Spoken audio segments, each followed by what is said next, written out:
Hello dear students, Keshav study point पर आपका हार्दिक अभिनंदन। और मैं लेकर के आया हूँ 10th क्लास के लिए भारत में राष्ट्रवाद का उदय। और भारत में राष्ट्रवाद का उदय के जो महत्वपूर्ण क्वेश्चन है वो है, जो कि पहले एक वीडियो और बना चुका हूँ, और ये वेरी इंपोर्टेंट क्वेश्चन है जो कि अब आप देखेंगे और बहुत अच्छे तरीके से आप इनको समझेंगे, क्योंकि ये वो क्वेश्चन है जो अधिकांशतः पेपर में आए हुए हैं और जिनके आने की उम्मीद है। तो देखिए पहला क्वेश्चन है, भारतीय राष्ट्रीय कांग्रेस की स्थापना कब हुई थी। तो देखिए पहला क्वेश्चन, भारतीय राष्ट्रीय कांग्रेस की स्थापना कब हुई थी। तो देखिए इसमें 1885, 1904 और 1857 और 1855 ईस्वी।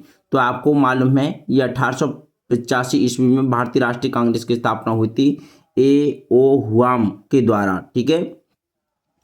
तो देखिए दूसरा क्वेश्चन इसमें, भारतीय राष्ट्रीय कांग्रेस ने पूर्ण स्वराज प्राप्त करने का लक्ष्य कब घोषित किया था। तो देखिए वर्ष 1920 में, 1929 में, वर्ष 1930 में या वर्ष 1942 में। तो दो का हमारा बी ऑप्शन बिल्कुल सही होगा, यानी कि 1929 में। यानी भारतीय राष्ट्रीय कांग्रेस ने पूर्ण स्वराज्य प्राप्त, यानी पूर्ण स्वराज प्राप्त करने का जो लक्ष्य घोषित किया था वो वर्ष 1929 में किया था। इसके पश्चात देखते हैं आप, तीसरा क्वेश्चन है, प्रथम विश्व युद्ध प्रारंभ हुआ था। तो प्रथम विश्व युद्ध प्रारंभ जो हुआ था आपको बता दूं 1914 को स्टार्ट हुआ था और 1918 तक चला था। 1918 तक ये चला था। ठीक है, प्रथम विश्व युद्ध। इसी तरीके से अगर द्वितीय विश्व युद्ध की बात करें तो वो कब तक चला था। जो द्वितीय विश्व युद्ध हुआ था वो यानी कि 1939 से चला था, 1939 से और 1945 ईस्वी तक चला था। इसके बाद में नेक्स्ट क्वेश्चन देखते हैं हम। देखिए गांधी का जन्म कब हुआ था। कभी कभी क्वेश्चन इस तरीके के भी आ जाते हैं कि गांधी का जन्म कब हुआ था, यानी कि यहाँ पे जन्म स्थल है। तो गांधी का जन्म कब हुआ था। तो 2 अक्टूबर 1869 को। ये आप अच्छी तरीके से जानते होंगे। जो गांधी का जो जन्म है 2 अक्टूबर 1869 ईस्वी को हुआ था। और इसके बाद देखिए पांचवा क्वेश्चन है, गांधी जी का जन्म स्थल है। तो गांधी का जन्म स्थल है तो देखिए पोरबंदर गुजरात, या दांडी गुजरात, या अहमदाबाद गुजरात, या फिर सूरत गुजरात। तो 5 का सही ऑप्शन होगा हमारा ए, यानी कि पोरबंदर। गांधी का जन्म स्थल है वो पोरबंदर गुजरात में स्थित है। ठीक है। इसके बाद में देखिए नेक्स्ट क्वेश्चन है हमारा, नेक्स्ट क्वेश्चन है गांधी जी से संबंधित है। देखिए महात्मा गांधी दक्षिण अफ्रीका से भारत कब लौटे थे। ये क्वेश्चन बहुत बार आता है। तो महात्मा गांधी दक्षिण अफ्रीका से भारत कब लौटे थे। तो देखिए ये महात्मा गांधी दक्षिण अफ्रीका से जो भारत लौटे थे वो वर्ष 1915 में लौटे थे। कब लौटे थे। वर्ष 1915 में। 4 विकल्प हैं तो इसमें से एक विकल्प हमारा बिल्कुल सही है। इसके बाद में देखिए सातवां विकल्प, सातवां क्वेश्चन हमारा, भारत में राष्ट्रपिता कहकर कैसे संबोधित किया जाता है।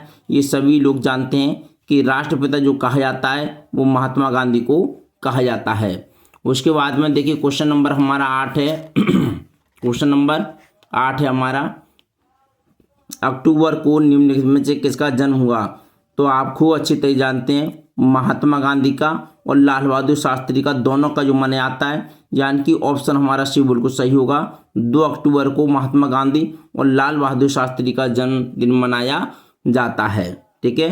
क्वेश्चन नंबर 8 आपकी समझ में आ गया होगा। अब देखिए क्वेश्चन नंबर 9 देखते हैं हम, यानी कि भारत आने पर गांधी ने अपना सबसे पहला सत्याग्रह आंदोलन कौन सा किया था। तो जब भारत आने पर, जब अफ्रीका से गांधी भारत आए थे तो उन्होंने सबसे पहला जो सत्याग्रह आंदोलन किया था वो किया था हमारा चंपारण सत्याग्रह आंदोलन। कौन सा किया था। चंपारण सत्याग्रह आंदोलन, जो कि सबसे पहले किया था। इसके बाद में देखिए क्वेश्चन नंबर हमारा 10 है। क्वेश्चन नंबर 10 है, असहयोग आंदोलन का मुख्य कारण क्या था। तो देखिए असहयोग आंदोलन का जो मुख्य कारण था वो बताना है आपके लिए। तो इसका जो मुख्य कारण क्या था, रोलेट एक्ट। यानी असहयोग आंदोलन का मुख्य कारण था रोलेट एक्ट। ठीक है, क्योंकि रोलेट एक्ट जो था वो इसको काला कानून के नाम से भी हम जानते हैं। बिना दलील बिना जलील, यानी कोई गवाह नहीं और 2 साल के लिए जो है बिना उसके, यानी शक के आधार पर केवल जेल में डाल देना ही ये रोलेट एक्ट था। अब देखिए हमारा रोलेट एक्ट कब पारित हुआ था।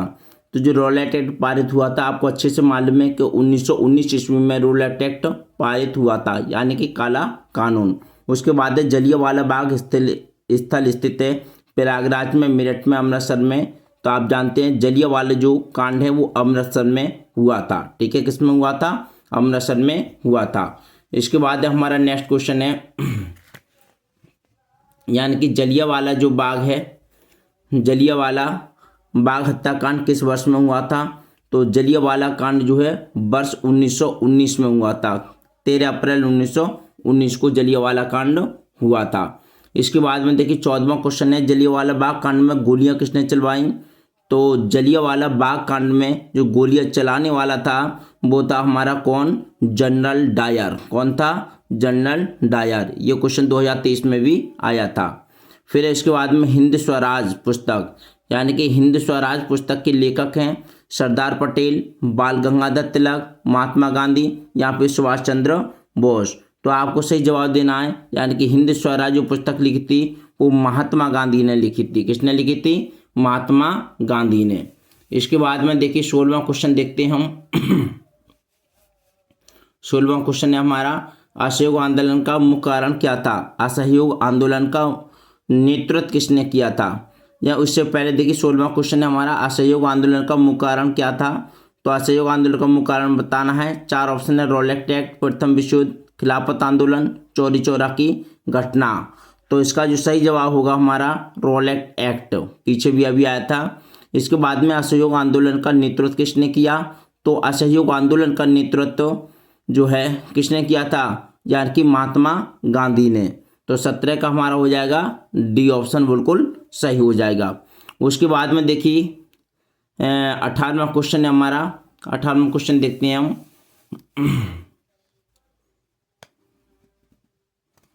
यानी कि निम्नलिखित में से कौन सा आंदोलन महात्मा गांधी ने नहीं चलाया था? कई बार आया है। तो जो खिलाफत आंदोलन है वो महात्मा गांधी ने नहीं चलाया था। और कौन से चलाए थे? असहयोग आंदोलन, सविनय अवज्ञा आंदोलन और चंपारण आंदोलन, ये महात्मा गांधी ने चलाए थे। उसके बाद में देखिए चौरी चौरा कांड किस वर्ष घटित हुआ था? ये आपको बताना है। देखिए 4 वर्ष दे रखी हैं, 1920, 1922, 1921 और 1925। तो इसका सही जवाब होगा 1922। जो चौरी चौरा कांड जो हुआ था यानी कि 1922 में घटित हुआ था। फिर उसके बाद में क्वेश्चन नंबर देखिए हमारा 20 है। क्वेश्चन नंबर 20 देखेंगे। साइमन कमीशन का बहिष्कार किया गया था क्योंकि आयोग में कोई ब्रिटिश सदस्य नहीं था, इसने हिंदू और मुसलमानों के लिए अलग निर्वाचन मंडल की मांग की, आयोग में कोई भारतीय सदस्य नहीं था, या इसने हिंदू और मुसलमानों का पक्ष लिया था। तो 20 का सही जवाब होगा आयोग में कोई भारतीय सदस्य नहीं था, इसलिए साइमन कमीशन का बहिष्कार किया गया था। मेन वजह यही थी। इसके बाद में देखिए 21वां क्वेश्चन है साइमन कमीशन का विरोध करते हुए निम्नलिखित में से कौन पुलिस की लाठियों के प्रहार से शहीद हुए? तो आप खूब जानते हैं जो लाठियों के प्रहार से शहीद हुए थे हमारे लाला लाजपत राय जी, लाला लाजपत राय। इसके पश्चात है सविनय अवज्ञा आंदोलन। सविनय अवज्ञा आंदोलन कब चलाया गया? तो सविनय अवज्ञा आंदोलन जो चलाया गया था, देखिए ये चलाया गया था यानी कि 1930 में, 1930 में। इसके बाद में महात्मा गांधी ने नमक कानून का उल्लंघन कहाँ किया था, या गांधी ने नमक सत्याग्रह कहाँ प्रारंभ किया था? तो आपको अच्छे से मालूम है, यानी कि दांडी यात्रा के नाम से नमक की यात्रा जानी जाती है। तो ये हो गया हमारा दांडी यात्रा। 23 का सही जवाब होगा हमारा बी। उसके बाद है गांधी ने दांडी यात्रा की थी रॉलेट एक्ट के विरोध में, क्रिप्स प्रस्ताव के विरोध में, या उत्तरदायी शासन की स्थापना हेतु, या उत्तरदायी शासन की स्थापना हेतु, या नमक कानून तोड़ने हेतु। तो आपको मालूम है दांडी जो यात्रा थी वो नमक कानून को तोड़ने हेतु थी। फिर उसके बाद में था करो या मरो। करो या मरो का नारा किसका था? तो आपको मालूम होना चाहिए जो करो या मरो का जो नारा दिया था वो महात्मा गांधी ने दिया था। किसने दिया था? महात्मा गांधी ने दिया था। इसके बाद में 26वां क्वेश्चन है पूना पैक्ट या पूना एक्ट किन दो नेताओं के बीच हुआ था? तो गांधी जी और डॉक्टर अंबेडकर के बीच में पूना एक्ट हुआ था, पूना एक्ट हुआ था। इसके बाद में देखिए 27वां क्वेश्चन है। 27वां क्वेश्चन भी बहुत आता है। वंदे मातरम गीत के रचयिता कौन थे? वंदे मातरम गीत के रचयिता कौन थे? तो देखिए रविन्द्रनाथ टैगोर, सोहनलाल द्विवेदी, बंकिम चंद्र चटर्जी, रामधारी सिंह दिनकर। तो हमारा 27 का सही जवाब होगा बंकिम चंद्र चटर्जी जो है वंदे मातरम गीत के रचयिता थे। उसके बाद में है 28वां क्वेश्चन है आनंद मठ। आनंद मठ उपन्यासकार के लेखक कौन थे? तो आनंद मठ उपन्यासकार के लेखक थे यानी कि बंकिम चंद्र चटर्जी, रविन्द्रनाथ टैगोर, शरद चंद्र चटर्जी, सुभाष चंद्र बोस। तो इसका पहला जवाब सही होगा हमारा कि आनंद मठ उपन्यासकार के जो लेखक थे वो बंकिम चंद्र चटर्जी थे। इसके बाद में देखिए 29वां क्वेश्चन आता है हमारा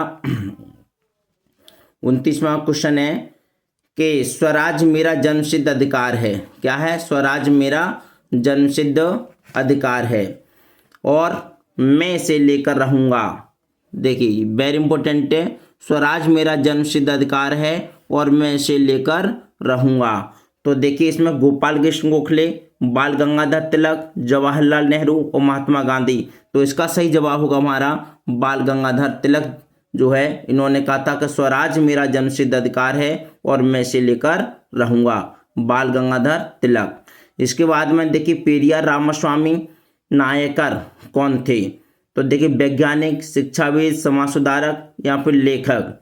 तो 30 का सही जवाब हो जाएगा हमारा समाज सुधारक। पेरियार रामास्वामी जो है हमारे क्या थे? एक बहुत बड़े समाज सुधारक थे। ठीक है, ये हो गया हमारे भारत में राष्ट्रवाद का उदय के सभी क्वेश्चन और ये वेरी इंपॉर्टेंट हैं। अगर वीडियो पसंद आई तो वीडियो को प्लीज़ लाइक करना, कमेंट करना, शेयर करना। Thank you so much for watching this video. नमस्कार।